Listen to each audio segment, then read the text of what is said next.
Gervonta Tank Davis, known for his incredible power and focused mindset, sticks to a strict training plan to get ready for his fights. As he prepares for his rescheduled match against Lamont Roach on March 1st, 2025, at the Barclays Center in Brooklyn, New York, Tank's daily routine shows just how dedicated he is to being the best. Stop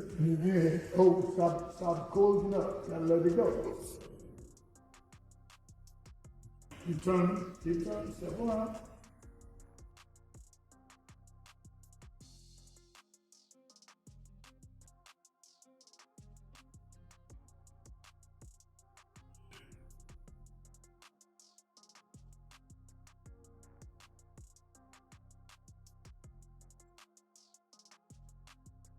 Yeah. Think all day, baby. Think all day. Easy work. Easy work. My money will do it. Man. Right in the front, right here. Sometimes, bro. Get the front rest there. Easy work, baby. Come on, back down here, please. Right here. Shoulder, little baby. Back to the camera, the back. Go in the back a lot. Davis starts his day early, around 11 a.m. His first task is to hydrate, drinking a liter of water to kickstart his metabolism and ensure he's properly hydrated. After that, he spends 15 minutes stretching and doing light yoga to improve his flexibility and prepare his body for the day. During this time, he avoids distractions and focuses entirely on his routine. Next, Davis heads to the boxing gym for skill-based training. He begins with shadow boxing, spending at least 3 rounds refining his technique and movement. Then, he works on footwork drills to improve his agility and balance. To finish off, he does 15 minutes of jump rope, boosting his coordination and cardiovascular endurance.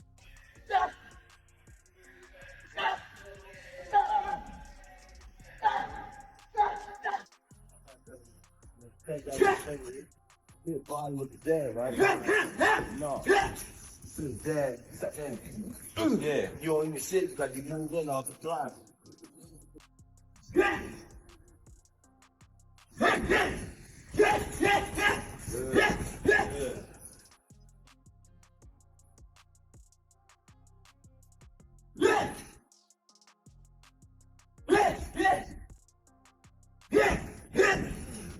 Next, Davis works on the speed bag to improve his rhythm and timing. He follows this with double-end bag exercises to sharpen his accuracy, and then spends time on the heavy bag to build power. Each round is carefully timed, 3 minutes of work followed by 1 minute of rest, just like in a real fight. This routine helps him build the stamina and resilience needed for competition.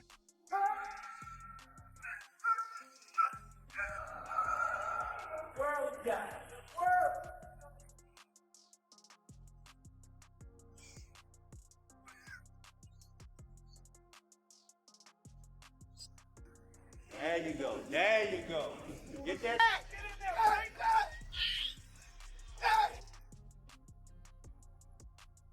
Good.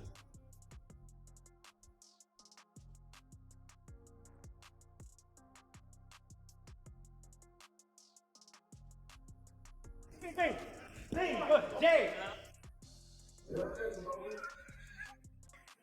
5, 4, 3, 2, 1. A key part of Davis's training is his work with trainers, where they focus on combination drills to boost his offensive skills and defense techniques to sharpen his reflexes. Head movement drills are essential, helping him dodge punches, while counterpunching exercises improve his ability to respond to attacks. Timing drills, range control, and angle cutting techniques are all carefully added to make sure he's fully prepared in every aspect of his boxing skills. Like day one in the camp, I start running probably like, it's different times. I might don't feel like running in the morning. I might run at night. It all depends what fits you. Like, I run in the morning. If I don't, I'll run at night. Train probably like 2 or 3.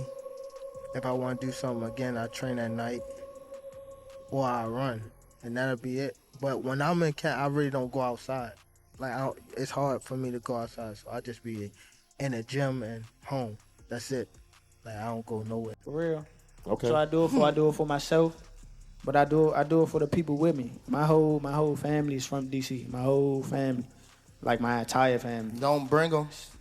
For what? Bring them. For what? Don't bring them. I'm telling you. They don't gonna bring 'em. celebrate with me. You hear me? Don't bring them. It's gonna be a party on your floor. I'm gonna let y'all know something. His father was up here shaking on the what's the name? He was shaking on the Pops. On the what? On my kids, he was shaking on this thing. On Hey, my Pop, kids, he was never. shaking. Don't Never. say, bro. That's cap. Davis recently spoke about Tyson Fury's unusual training camp routine, which has caught the attention of the boxing world. Known for his unconventional methods, Fury revealed a unique practice that surprised many.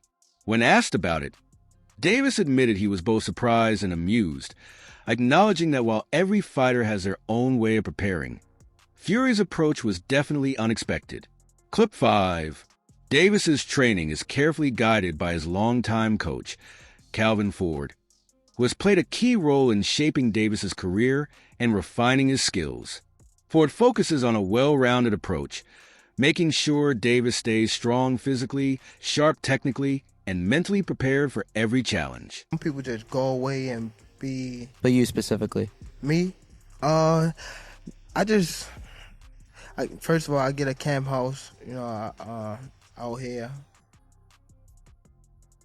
Like day one in the camp, I start running probably like, it's different times. I might don't feel like running in the morning. I might run at night, It all depends what fits you. Like, I run in the morning. If I don't, I'll run at night. Train probably like 2 or 3. If I want to do something again, I train at night. Or I run. And that'll be it. But when I'm in camp, I really don't go outside. Like, it's hard for me to go outside. So I just be in the gym and home. For a very, very big moment. What is your normal day-to-day like at this time of a camp? I'm also a night person, but I might go to sleep probably around like 3 to 4. Probably wake up probably like 11, get my run in, and then eat, probably lay back down, and then wake up probably like 6 or 7 and get my night workout in. Damn, so you're doing 2-a-days at this point. In interviews, Ford has stressed the importance of discipline and consistency in Davis's training. He customizes each session to build on Davis's strengths, like his explosive power and agility, while also working on areas that need improvement for a balanced skill set. Ford's approach includes tough sparring sessions, careful game planning, and developing a strong mental attitude, all to ensure Davis is ready for every opponent he faces. I hear a lot of boxers do weird things during camp. What? I've heard like Tyson Fury said he saw 7 times a day. What? Because he wants to keep his like testosterone going. And then Marquez, when he was training to fight Floyd, he would drink his own pee. Do you have anything that you like to do during camp, like to help you get into that mode? Nah. Not like that. Nah, I think he probably be bull crapping. Like, You think so? yeah. He said it's like a scientific thing because like he feels like it gets his testosterone level and he can then carry that into the ring and like be the toughest version of himself. Man. Sex make you weak. No legs. Yeah, it make you That's weak. what I thought. Yeah. You have no legs after that. I don't He's know, crazy, bro. It makes it impressive. If he does actually do that and then Yeah. is the fighter that he is, that's impressive. He's freak nasty. That's some real freak shit. The upcoming fight between Davis and Roach has sparked some debate in the boxing world. Some critics argue that it seems more like a money-making spectacle than a true, competitive challenge. My hands, before I go see Tank, I gotta get shots in my hands. Then I gotta make sure my hands is right, because I don't dumb them down with punches. I let him do it. You know what I'm saying? And he get to him, you all right? You all right? Yeah. It work. I just feel sorry for them guys that really pushed the button. Martin pushed the button. Y'all see how it went out.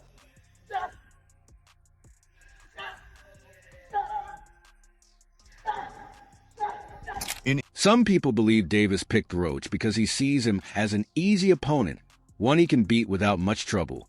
On the other hand, Roach is being criticized for taking the fight mainly for the payday, rather than for the challenge itself. No one's been able to solve Tank Davis. What do you need to do together with you and your team and obviously your son to score that victory? We got a game plan. We're going to execute it, and we're going to get the results. Move that head, bob and weave, bob and weave. Hey, that go both ways. That go both ways. Bob and weave. Tank, what is Lamont going to learn March 1st inside that ring here at Barclays Center? Bob and weave, bob and weave. You got bob and weave. He's going to what? You got bob and weave, job, bob and weave. Oh, he's doing this fight for money, and Tank is strategically picking him because in the amateur world, you guys fought twice, right? And you lost, both times in the amateur fight. So are you all friends? Are y'all cordial? First, what's the relationship? We're cordial, for You're sure. cordial? Yeah. Yeah, so... He cool to me. He's cool to you. Yeah. And you haven't heard that he said anything differently? Oh, yeah, for sure. He has? No, he hasn't. He has not. Yeah, that's what I'm saying. I'm Right. confirming that. He hasn't said He has anything not said different. anything differently. So does it confirm people's suspicion that he purposefully picked you, not only because you're cordial, but because he believes he's going to knock you out? Boxing analyst Showbiz the Adult recently shared his thoughts on the Davis versus Roach fight, expressing disappointment over what he sees as a mismatch. He argued that top fighters in Davis's division are avoiding him, forcing Davis to face less competitive opponents like Roach. Clip 10. Lamont Roach agreed with this perspective, pointing out that if Davis was really seeking a competitive challenge, he could have chosen to fight top fighters in higher weight classes, like Canelo Alvarez. However, Roach also noted that a fight with Canelo is unrealistic since Canelo competes at 168 pounds in the super middleweight division, much higher than Davis's usual weight class. And then you walk away with a nice piece of change. I mean, you're in the wrong game if you don't think you're going to beat everybody. Like, anyway, but if you're saying specifically pick me because I'm going to be an easy cakewalk, everybody in the world knows that's not going to happen. I mean, like, that's not going to happen. Him personally, he know that.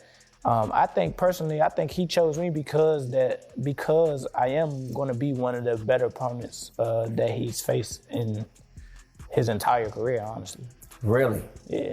Roach makes it clear that his upcoming fight with Davis isn't motivated by money. He views Tank as an easy opponent, saying he will be a simple challenge for him, almost like a piece of cake. Roach emphasizes that he's a champion at 130 pounds, while Tank competes at 135 pounds. He suggests that if Tank were truly looking for a competitive fight, he could have chosen to face fighters in higher weight classes, like Canelo Alvarez, instead of Roach. However, Roach points out that the idea of Tank fighting Canelo is unrealistic as Canelo fights at 168 pounds, a super middleweight division. Here's my take on the fight. Everything is true about this situation. One, Gervonta Tank Davis was being ducked leading up to this. Shakur Stevenson ducked him. Lomachenko ducked him openly. El Rayo didn't want to fight this year. He wanted to fight next year. Another thing is, I was hearing that Tank wanted it at 135 and rehydration, all kind of shit. So, but I don't know how true that is, which it wouldn't shock me if that was true. Either way, for whatever reason, El Rayo fell apart. The options were just getting diabolical. All right, I understand that. At the same time, Lamont Roach versus Tank is trash. If Devin Haney announced he was fighting Lamont Roach coming up from 130 next at 135, I'll say that's trash. Let me tell you this. To me, Gervonta is far better than Devin Haney. So it's trash, bruh. It's trash. Floyd Schofield, another boxer in the lightweight division, shared his thoughts on Davis's focus leading up to the Roach fight. Schofield believes Tank would be better off concentrating on his opponent instead of getting distracted by outside issues like social media or personal matters. Clip 13. Stephen A. Smith, a well-known sports commentator, shared his thoughts on the Davis versus Roach fight, suggesting that Roach might be at a disadvantage because of his size. Smith pointed out that Roach is smaller for this matchup, while Davis, being the larger fighter, could have the upper hand. Clip 14. Roach took the chance to address concerns about his weight class, insisting that he's comfortable fighting at 130 pounds, even though some people believe he's too small for the fight. Clip 15. Roach posted on his Instagram story, saying, "They keep asking me for it, but he said that, not me. I'm locked in, ain't changed. March 1st, Brooklyn,